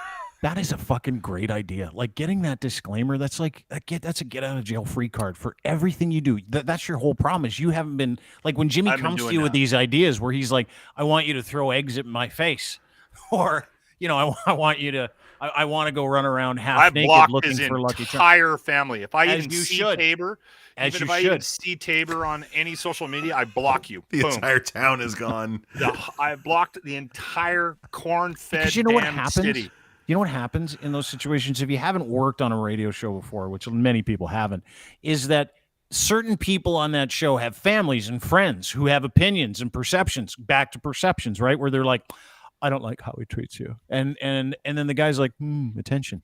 And tell me more. And then poor Locke's sitting at home going, Jimmy came up with a great bit today. That was a lot of fun. We shot Nerf guns at him, and it was his idea, and he's doing. We helped him with his podcast, and all of a sudden you become like fucking public enemy number one for that family, where they're feeding him, and then he'll come back to you. That person will come back to you on a morning show or a radio show, and they'll go, you know what? I'm thinking that my role here needs to change. And you're like, you know what? The second your fucking role changes, you're fired. So stop listening to your family members. Like, I don't need you. That's not who we. Yeah, that's not who you were when we formed this. Jimmy, right. exactly that multiple times, and we've had to have some heart to hearts because he has gotten dragged into those conversations by friends and family. And to Jimmy's benefit, though, he knows his role, right? He knows and understands his role, and doesn't have a problem with it because he loves doing what he does, and he's awesome at it. I mean, our whole fucking show is Jimmy. And I wouldn't be where I am without the little shit. But his family doesn't get it. They lived in Tabor. They have no idea what we're doing. I have family members that don't get it. That don't get what I do. They still have zero concept of what it is that I do for a living. And I gave up a long time explaining it a long time ago, right? I've told that story about my mom coming to watch me, and she saw me and do a break on the radio. This is years ago. And she goes, so you just talk and people listen? Why? I'm like, all right. Thanks, Mom. Thanks for the support, Mom. Thanks. Yeah. Really appreciate it. Yeah, I do. Which is amazing, isn't it, Mom? So I said to my family members, they're like, you get paid how much to sit and talk about your nuts many for people 4 hours listen a to day? you And I'm like, every day? right, exactly. How incredible am I then? Like, if I could make a good living, like really good living, sitting around farting, talking about my balls, how good am I at that? That's when really you say good. that. Maybe you guys should have been listening all along. Yeah. You would have learned something. Anyway, boys, thanks for doing this. That was a fucking good tete-a-tete today. Oh, you know what I liked about it? We had Roddy on, gave a little texture, some backstory. Fucking great to catch up with him. I love the guy. And then we had Sarah on, and that started there was no ogling. Really proud of you guys for not making any gross statements or ogling, which is really nice. I know we didn't have video, but we had pictures. I showed my hands a few times just so you guys were She aware is my a hands did beautiful, beautiful young lady. Right? Entrepreneur. Yes, It is not surprising that she's making that kind of money based on the couple of pictures that you shared while she was telling us her story. Yeah. That was almost a huge letdown, wasn't it? I was sitting there thinking to myself, oh my God, we have this OnlyFans model on who makes like millions, and her camera doesn't work. And we can't see her. I know. And we still I would have loved Jimmy to be on to hear that story because we've been trying to get Jimmy on OnlyFans. And I'm like, you don't have to do it. You don't have to stick anything. Get him on the show this week, dude. We got to talk about anything up your bum. You got to bring him on. We'll convince him. Because people would be fascinated by just bring him on wandering tomorrow around his apartment. Dude, bring him on tomorrow. We've got Marianne Iverson from Let's Take This Outside on the podcast tomorrow. We're wrapping up the show, so it's a little tease. She's awesome. Great new podcast if you're an outdoorsman or female. Plus, we have to play the video. That's what I'm saying. Yeah, the lightsaber. Yes. We got what's what I'm saying. We'll do the lightsaber video, but then also bring Jimmy on so we can convince him live on the show to get an OnlyFans account. We'll do it. He'll get one. He doesn't realize how much money he can make. Lead by example. I'm going to do an OnlyFans and just share pictures of my nuts for yoga. I thought you were doing the yoga one. Yeah. Naked twister yoga. I'm telling you, I would pay for that. I did naked yoga once with Jimmy. It was one of the most awkward 30 minutes of my life. I had an awkward moment yesterday. Dean and I both told you had a very nice ass for a 62-year-old man. Yeah. You got a yoga ass. I've always had a nice shitter.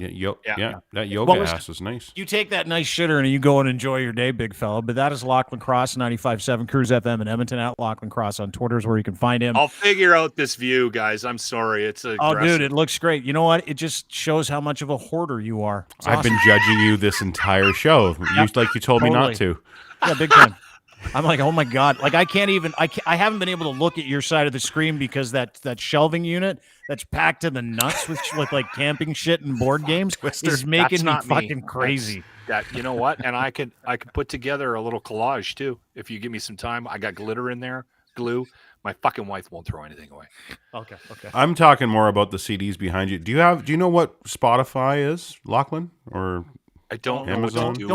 Don't do this to him. He's he's know coming what off to a do with high. the He wants to CDs. get out of here. Don't fuck him up.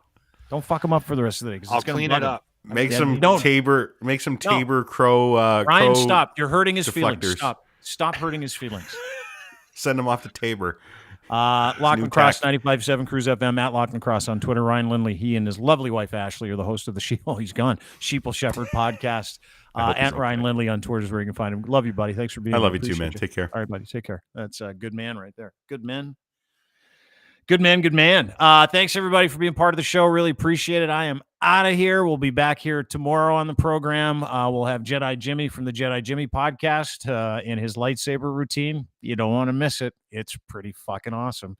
And also, a new addition to BLundell.com. The lovely Marianne Iveson is going to join us, and she's got a new podcast called Let's Take This Outside. If you're an outdoors person, dude, this thing debuted at number 3 in Canada for outdoor wilderness podcasts. Great podcast. So if you're into that stuff, she's great, and former radio person that saw the light, which is awesome. So there you go. Marianne Iveson tomorrow, Jedi Jimmy, the podcast. Have a great day, everybody. We'll see you then. Thanks to our sponsors and our friends over at Easy Auto Financial. Easy Auto Financial, helping you get in a car. Is it gardening? No, Melissa, unfortunately, it is not a gardening podcast, although I'll ask Marianne tomorrow if she does do some gardening. She's probably pretty good at it. But thanks to domination.com, helping people do content. DMNTN.com is where you can find them. Use them. They're incredible. It's AI for people that produce content, whether it's a promo, whether it's a commercial, whether it's for TikTok, whatever. 72 pieces in 5 minutes as opposed to working on a promo for hours. Check them out today. Go to domination.com, again, DMNTN.com, and use them for free today. For free the first time. Gonna have to pay, but it's super inexpensive and it saves you time, right? What's that one thing? What's that one thing people can monetize? Time. That's why Jeff Bezos is fucking loaded. Anyway, thanks to our friends over at Ed's Fine Imports. It is Gitch. We wear them. You can too. GITCH. Gitch is your promo code, GITCH3, the number 3, and you can get yourself a pair of underwear. Go to edsfineimports.com. You'll send you a free pair when you order 3 or more. Huge online store for young men and boys as well. It's a great clothing store here in the beautiful city that I live in. So check them out. Go to edsfineimports.com. Gitch3 is your promo code. Order them. And our friends at Easy Auto Financial want to help you get into a car. It's very difficult to get financing sometimes. Maybe you took a hit over the pandemic. Maybe your credit rating sucks. No big deal. Who gives a shit? It's just a score. It's like a social credit score, but it's for your money. Who gives a fuck? There's always a way around it. Anyway, these guys know that. And that's why they're so good. EasyAutoFinancial.ca. It's turnkey. If you're looking for a car, free financing, and no obligation whatsoever, go check them out online. EasyAutoFinancial.ca today. That's it for us. Have a great day, everybody. Appreciate it. We'll see you tomorrow, 3 o'clock. Bye-bye.